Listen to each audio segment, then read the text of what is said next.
Je dirais ma sociabilité, mon altruisme, la confiance en moi. J'allais oublier mon défaut. Alors, le mec n'en a pas. Non, je dirais clairement...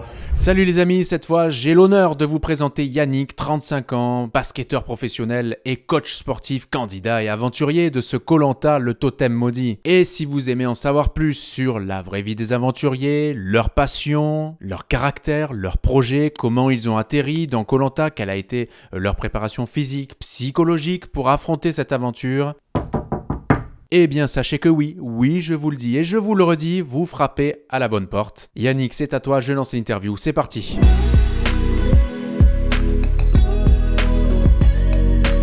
Alors, je m'appelle Yannick et j'ai 35 ans. Je vis à Cannes, dans les Alpes-Maritimes. Je suis originaire de la région parisienne et également de la République centrafricaine. Je suis basketteur professionnel et coach sportif et célibataire.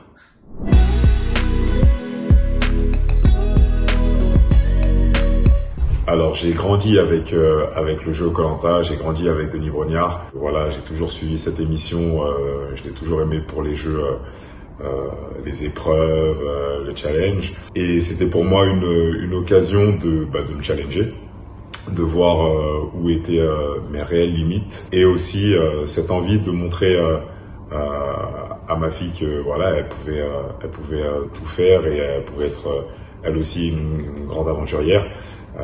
Et voilà, juste lui montrer un exemple.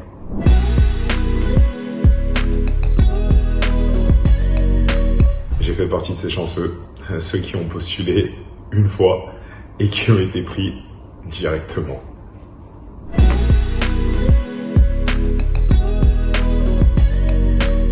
En tant que coach sportif, j'ai les outils pour me préparer physiquement. Donc j'ai mis en place certains entraînements, j'ai fait des courses d'obstacles aussi, certains entraînements aux courses d'obstacles. Donc ça m'a permis de voir aussi où étaient mes lacunes. Et psychologiquement, je me suis fait accompagner par un coach mental, un préparateur mental, avec qui je continue à travailler aujourd'hui encore. En ce qui concerne mes proches, voilà, je me suis mis dans un état d'esprit où je savais que je n'allais pas les voir. En tout cas, j'espérais ne pas les voir pendant un long moment.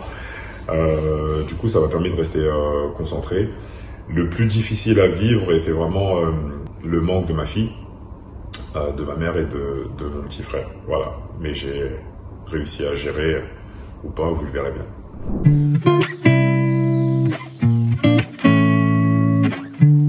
Ce qui m'a manqué, clairement, ma fille, ma mini-moi. Voilà, penser à elle tous les jours, forcément. Également les membres de ma famille, mais un peu plus grand, clairement le manque de ma fille.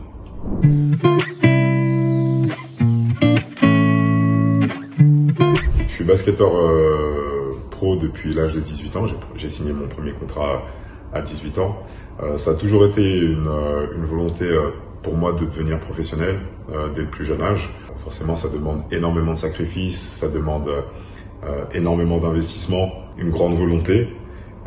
Et forcément de la détermination aussi, cette envie de réussir. Donc j'ai signé mon contrat pro à 18 ans, donc comme je l'ai dit à la chorale de Roanne. J'ai par la suite eu la chance de gagner le championnat de Pro B avec la Jeanne d'Arc de Vichy. Et j'ai fait l'essentiel de ma carrière entre la Pro A où j'ai été formé et la Nationale 2. Je suis également international centrafricain, encore maintenant. J'ai eu la chance de participer à plusieurs Coupes d'Afrique et également certaines qualifications pour la Coupe du Monde.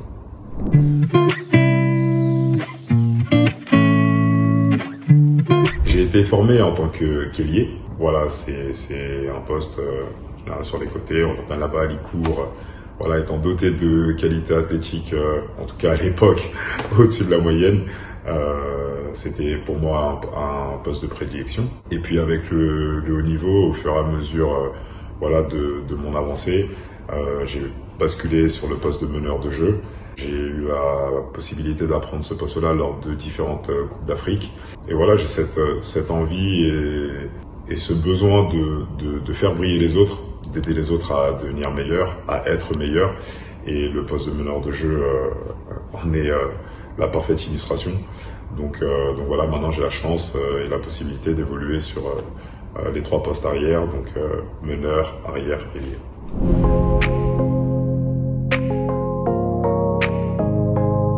On va commencer par la France. En Pro A, j'ai une équipe favorite, c'est Fos-sur-Mer. Voilà, c'est mon club de cœur, le club qui m'a permis de grandir, là où j'ai été formé, avant de signer mon premier contrat professionnel. Et pour ce qui est de la NBA, je n'ai pas de club favori, je suis plus fan des joueurs. Donc en l'occurrence, là maintenant, LeBron James, voilà, très très fort. Et à l'époque, Allen Iverson.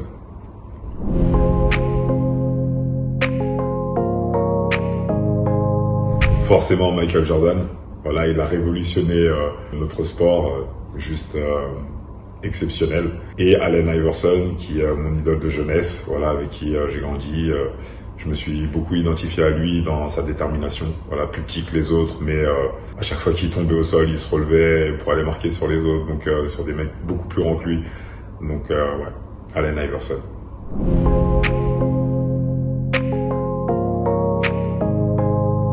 L'essentiel de ma carrière de basketteur est derrière moi. Voilà, même si je regarde énormément de basket parce que j'adore ça, je me vois pas dans un premier temps coach.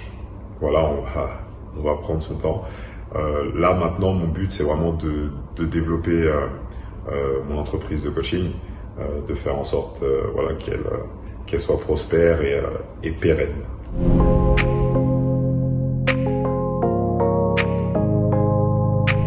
Je dirais ma sociabilité. J'aime discuter avec les gens et je le fais assez facilement. Mon altruisme.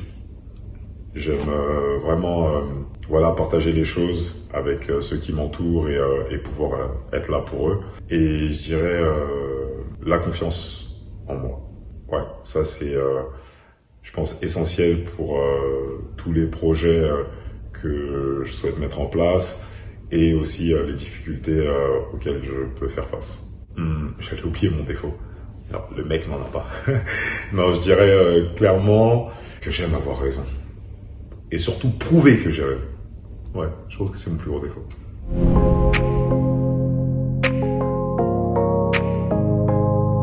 Alors, j'adore lire. J'aime beaucoup tout ce qui est récit autobiographique, récit fantastique, beaucoup de livres sur le développement personnel. Voilà, je pense que c'est un peu la base de tout pour réussir. J'aime tout ce qui est jeux de société. Codename représente trop bien. Si vous connaissez pas, je vous invite à l'acheter. J'aime beaucoup le voyage. Donc voilà, être en contact avec différentes cultures, je trouve ça très très enrichissant. J'écoute énormément de musique, tout ce qui est hip-hop, soul, R&B, pop aussi, et le cinéma. Je suis cinéphile, j'adore ça. Je dis d'ailleurs des cinémas que ce sont mes salons. Voilà, on vient à la maison poser sur le canapé.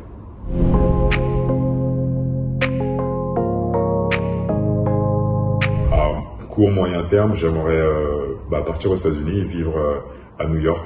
Voilà, pour l'atmosphère de la ville, juste exceptionnelle et unique aussi.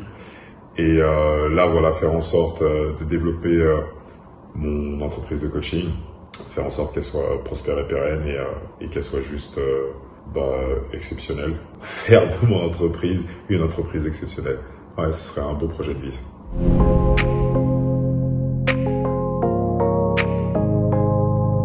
Merci. Voilà, je pense que ce mot résume la gratitude que j'éprouve envers toutes les personnes qui me soutiennent, qui m'ont soutenu. Voilà, un illustre inconnu sorti de nulle part. Sincèrement, merci. J'espère que vous apprécierez la nouvelle saison Koh-Lanta le Totem Maudit. Voilà la personne que j'aurais été dedans, fidèle à elle-même en tout cas. Voilà, je pense que ça résume parfaitement mon sentiment et ce que je souhaite exprimer envers vous. Donc du fond du cœur, merci. On sent en tout cas toute la gentillesse, les amis, de Yannick dans les dernières secondes de cette interview. Interview qui me tenait à cœur, puisque bon, en tant que fan de sport et puis suiveur de basket depuis des années, c'était important. Et donc, j'espère que vous avez appris plein de choses et que vous avez trouvé cette interview intéressante. Merci à vous toutes et tous de l'avoir regardé, chers abonnés, spectateurs et puis mobinautes et internautes. Je vous invite à vous abonner à la chaîne si ce n'est pas déjà fait, à mettre un petit pouce vers le haut parce que vous savez que ça booste le référencement de la vidéo vidéo, et puis à mettre un petit commentaire également, à me dire ce que vous pensez de Yannick tout au long de cette saison. Je vous donne rendez-vous très très vite pour de nouvelles interviews, de nouvelles vidéos, et puis je vous rappelle le rendez-vous à ne pas manquer tous les mardis soirs, juste après l'épisode de Koh-Lanta. On se retrouve en live, en direct, pour débriefer ensemble l'épisode du soir et pour rigoler. Et il y aura peut-être des petits cadeaux tout au long de la saison, on en reparlera. Allez, prenez bien soin de vous les amis, à très très vite, salut.